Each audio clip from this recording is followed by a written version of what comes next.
prosseguindo com a jornada intelectual de Mary Parker Foley, elemento importantíssimo dentro da teoria de transição da abordagem clássica da administração para a teoria das relações humanas.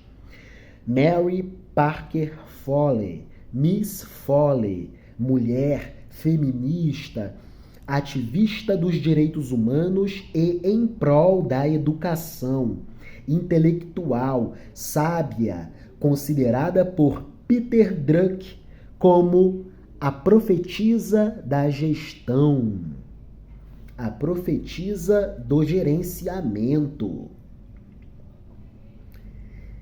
E neste vídeo leremos sobre um tema importantíssimo abordado e pesquisado por Mary Parker Foley: o conflito construtivo. Mary Parker Foley fez uma construção conceptiva muito importante quanto à solução de conflitos. Os conflitos, para ela, são expressão das diferenças.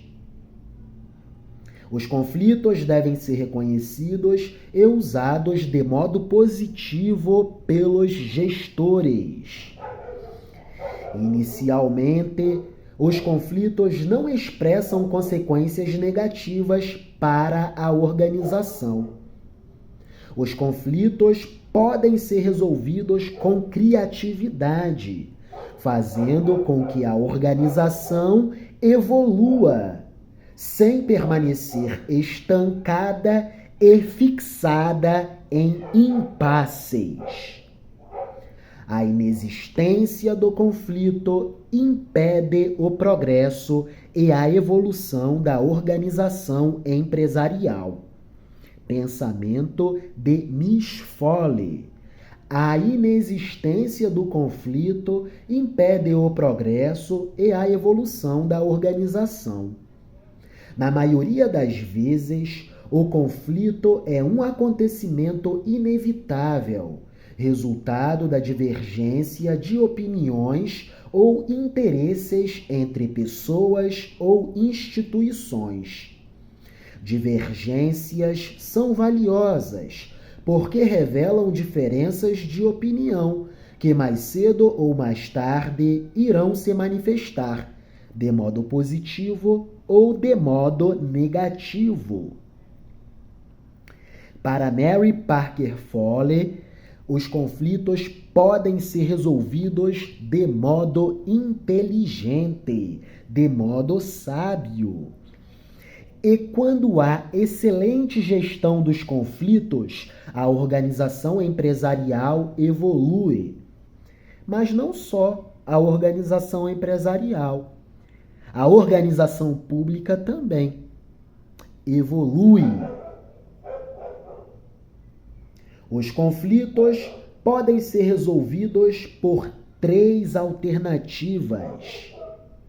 3 estratégias propostas por Mary Parker Foley para a resolução dos conflitos. Primeira estratégia: dominação. Uma das partes, possivelmente a mais forte, vai predominar para impor o seu ponto de vista e terá suas exigências atendidas. A outra parte não terá nenhuma de suas exigências atendidas e o conflito estará sufocado. Se uma parte detém muito poder, por que ela não utilizará esse muito poder? Percebemos que a estratégia da dominação é utilizada e muito utilizada em negociação de reivindicações trabalhistas.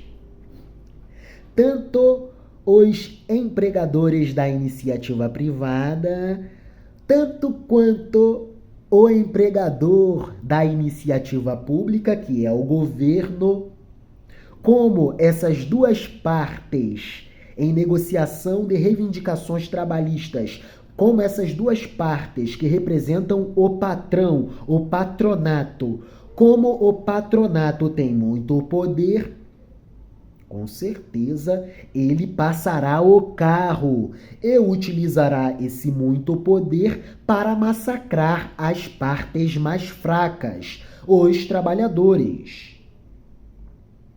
Primeira estratégia, dominação. Segunda estratégia, segunda alternativa de estratégia, transigência, conciliação. Ambas as partes abrem mão de alguns pontos de vista para não entrarem em confronto.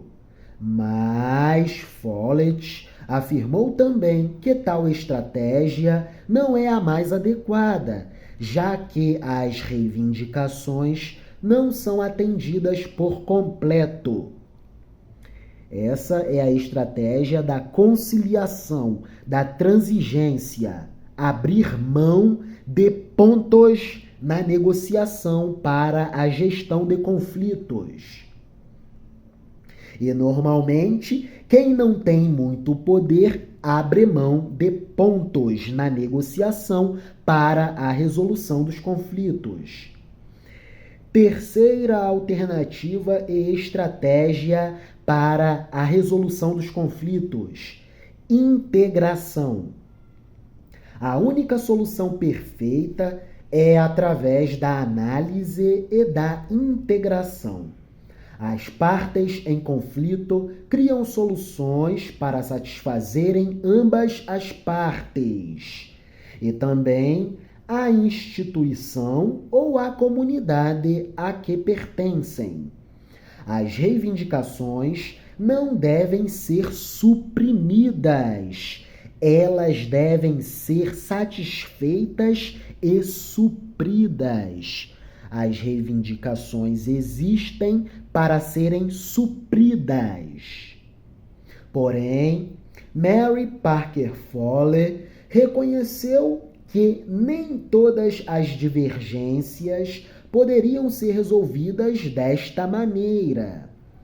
A integração seria uma solução ideal que nem sempre está dentro da realidade. Muitas vezes, a conciliação ou mesmo a dominação são as alternativas viáveis. A integração de interesses é a única solução perfeita, porém é a mais difícil. Exige-se grande parcela de inteligência e de percepção por parte da gerência. Vamos pensar um conflito no ambiente de trabalho em que a chefia tem razão, legitimamente tem razão, e os trabalhadores têm de se ajustarem. Logo, a chefia se utilizará da dominação e passará o carro. Por quê? Porque ela tem a razão. É legítima a demanda da chefia. Então, quando isso acontece, a chefia se utilizará da estratégia da dominação. E numa negociação dentro da equipe em que tanto a chefia quanto os trabalhadores têm razão. Aí se apela para a conciliação e para a transigência.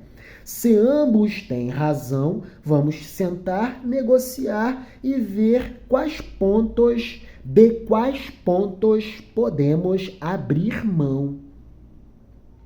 E quando os trabalhadores e a chefia têm muita razão e o conflito se estabelece.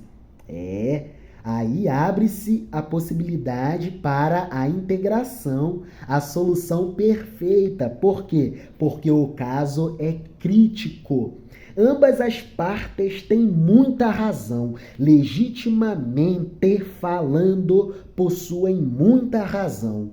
Logo, a construção de um cenário para a utilização da estratégia da integração está posto.